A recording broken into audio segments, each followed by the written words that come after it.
Pemirsa, jajaran pengelola sekolah swasta sangat mengapresiasi kebijakan Gubernur Bali Wayan Koster dengan cepat mencairkan dana bantuan sosial tunai atau BST bagi siswa dan mahasiswa sekolah dan PT swasta di Bali. Anggarannya juga tak main-main, yaitu mencapai 38,2 miliar rupiah.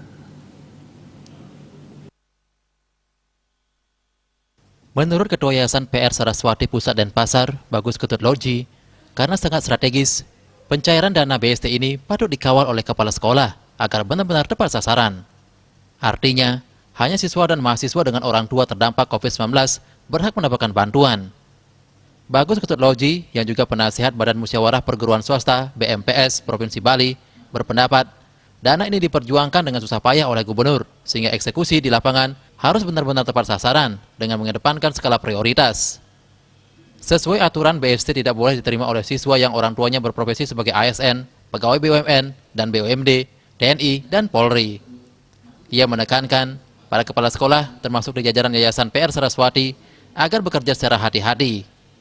Jika salah bertindak, ancamannya adalah hukuman pidana. Loji juga menegaskan agar tak sampai dana BST ini dipotong atau disunat oleh sekolah.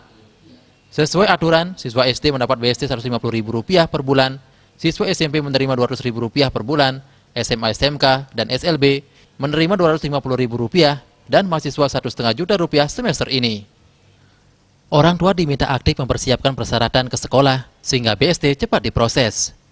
Ia juga berharap kondisi segera membaik sehingga anak-anak bisa belajar normal dan bermain bersama teman-teman karena model pembelajaran daring yang terlalu lama juga membuat siswa bosan di rumah. Swece Bali Pos melaporkan.